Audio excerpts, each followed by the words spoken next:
Arab Saudi baru saja membuka jalur logistik yang melemahkan alat pemerasan terbesar Iran di Teluk, yaitu ketakutan akan penutupan Selat Hormuz. Pada hari Selasa, 5 Mei 2026, langkah ini semakin kuat karena perusahaan pengangkutan kontainer terbesar di dunia, MSC, mulai menggunakan jalur logistik sekitar 1.300 km di dalam wilayah Arab Saudi, menghubungkan Laut Merah ke Teluk tanpa harus melewati selat tersebut. Ini bukan operasi militer, tidak ada korban jiwa dalam pengumuman ini, dan tidak ada kapal yang harus memaksa melewati Selat Hormuz. Jawabannya datang dengan cara lain, melalui pelabuhan, truk, kapal-kapal kecil, pipa minyak, dan sebuah rute yang mengubah geografi Arab Saudi menjadi perisai terhadap tekanan Iran. Saya akan menceritakan semuanya kepada Anda, tapi sekarang Anda pasti ingin berlangganan saluran ini, agar tetap mendapatkan informasi terbaru.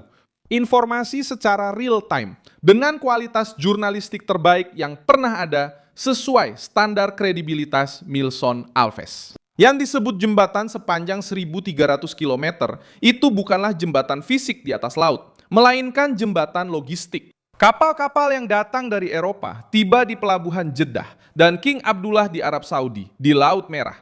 Dari sana, kontainer-kontainer melanjutkan perjalanan melalui darat, melintasi wilayah Arab Saudi hingga Daman di pantai timur. Selanjutnya, muatan tersebut didistribusikan dengan kapal feeder ke pelabuhan-pelabuhan di Teluk, termasuk Abu Dhabi dan Jebel Ali di Dubai.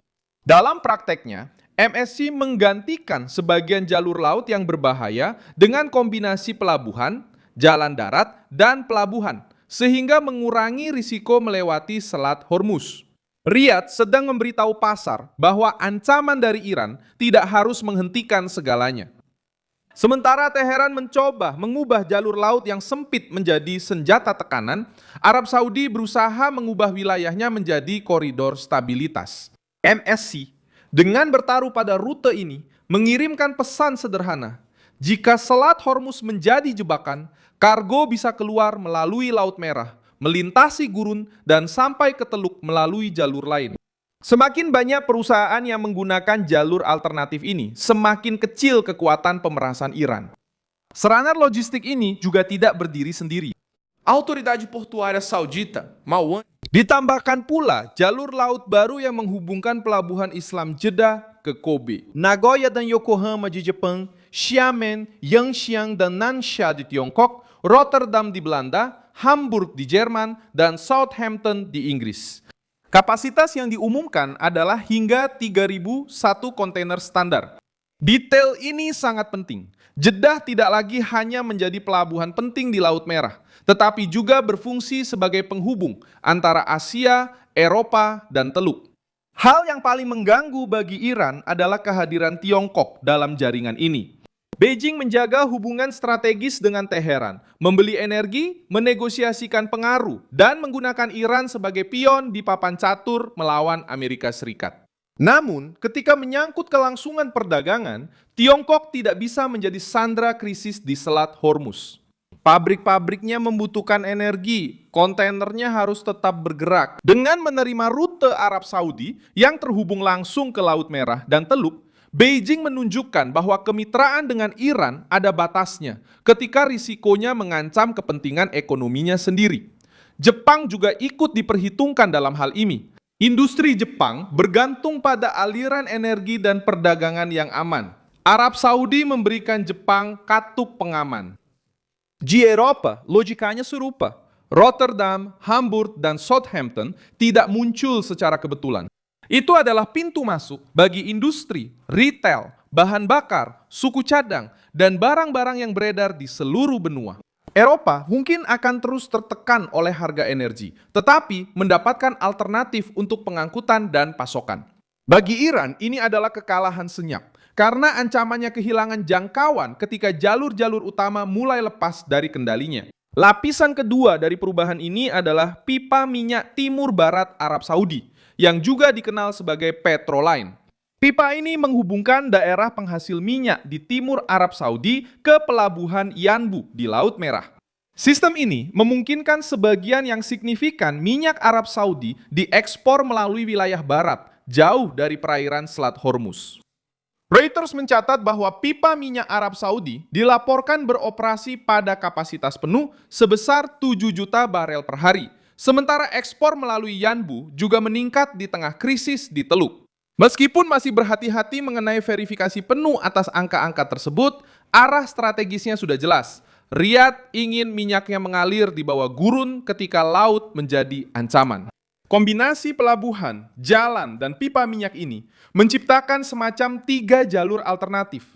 Pertama, jalur laut dari Jeddah menghubungkan Arab Saudi ke pelabuhan-pelabuhan global.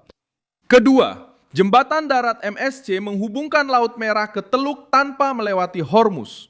Ketiga, Petroline membawa minyak dari timur ke laut.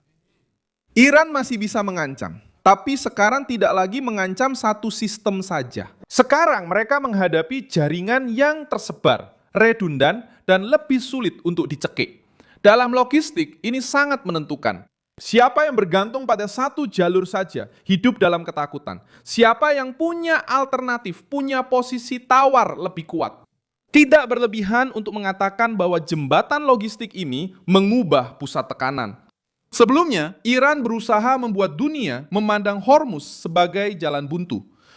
Sekarang Arab Saudi berusaha memaksa dunia untuk memandang wilayah Saudi sebagai jalan keluar yang mungkin. Efek psikologis di pasar sangat kuat. Perusahaan asuransi, pemilik kapal, importir, dan pemerintah menghadapi pertanyaan yang sama. Apakah layak mengambil risiko di selat ketika ada jalur darat yang terlindungi, terhubung ke pelabuhan besar, dan didukung oleh negara yang ingin menjadi pusat logistik global? Langkah ini juga memperkuat rencana Arab Saudi untuk mendiversifikasi ekonominya. Strategi Nasional Transportasi dan Logistik Arab Saudi bertujuan menempatkan kerajaan sebagai pusat global, menghubungkan 3 benua. Sebelumnya, ini tampak hanya sebagai target ekonomi dari visi 2030. Sekarang di tengah krisis Hormuz, ini berubah menjadi alat kekuasaan. Riyadh tidak hanya menjual minyak, mereka menjual jalur aman, prediktabilitas, dan akses. Ini mengubah peran Arab Saudi dari pengekspor energi menjadi penjaga jalur perdagangan baru. Bagi Iran, masalahnya sangat mendalam. Kekuatan Teheran dan Hormuz selalu berasal dari letak geografisnya. Selat itu sempit, sensitif, dan mustahil untuk diabaikan. Namun, faktor geografis juga bisa dikalahkan oleh infrastruktur. Sejarah membantu memahami besarnya perubahan ini. Selama Perang Tanker pada tahun 80-an, serangan terhadap kapal-kapal di Teluk Persia mengubah transportasi energi menjadi front militer. Media Inggris mencatat bahwa fase Perang Iran-Irak ini melibatkan serangan terhadap kapal tanker dan kapal dagang. Hal ini menyebabkan intervensi Angkatan Laut Amerika Serikat pada tahun 1987. Dan menunjukkan bagaimana keamanan maritim dapat menyeret kekuatan besar ke dalam konflik regional. Perbedaannya sekarang adalah Arab Saudi berusaha mencegah krisis diselesaikan hanya dengan kapal perang. Tanggapan juga datang melalui infrastruktur. Contoh lain datang dari Uni Emirat Arab. Badan Energi Internasional menunjukkan bahwa pipa minyak Abu Dhabi Fujairah membentang sekitar 400 km antara Rabsan dan Fujairah. Dengan kapasitas awal 1,5 juta barel per hari, dan kapasitas saat ini mendekati 1,8 juta barel per hari. Struktur ini memang dirancang khusus untuk memungkinkan ekspor di luar Selat Hormuz. Artinya, Arab Saudi tidak sendirian. Uni Emirat Arab, Irak, Turki, dan aktor regional lainnya mencari koridor alternatif karena mereka menyadari bahwa bergantung pada satu jalur laut saja berarti memberikan terlalu banyak kekuasaan kepada Teheran.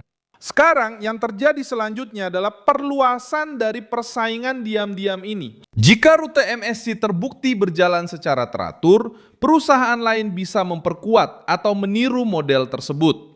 Jika Jeddah terus mendapatkan koneksi dengan Asia dan Eropa, Laut Merah akan menjadi lebih penting dalam perdagangan teluk. Jika Petroline terus digunakan dalam skala besar, Yanbu akan semakin kokoh sebagai jalur darurat pasokan energi. Dan jika Uni Emirat Arab mempertahankan Fujairah sebagai poros ekspor, Hormuz tidak lagi menjadi satu-satunya jalur utama teluk dan hanya menjadi salah satu jalur yang mungkin. Arab Saudi, di sisi lain, bertaruh pada sesuatu yang lebih tahan lama, mengubah gurun menjadi koridor, pelabuhan menjadi perisai, dan logistik menjadi kekuatan geopolitik. Pada akhirnya, jembatan sepanjang 1.300 km itu tidak menghapus Hormuz dari peta, tetapi mematahkan anggapan bahwa Iran dapat mencekik seluruh dunia. Apa yang awalnya lahir sebagai solusi untuk kargo dan pasokan, kini tampak seperti sebuah jawaban strategis. Arab Saudi sedang menghindari jebakan itu, melindungi sekutu dagangnya dan mengambil senjata dari Teheran yang selama puluhan tahun tampak tak tersentuh. Saya Milson Alves, internasionalis. Dan tujuan saya adalah membuat Anda tetap mendapat informasi yang benar setiap hari. Tautan berita ada di deskripsi video. Sukai video ini, berlanggananlah ke kanal, dan di akhir lihatlah komentar agar Anda semakin terlibat dengan komunitas Milson Alves.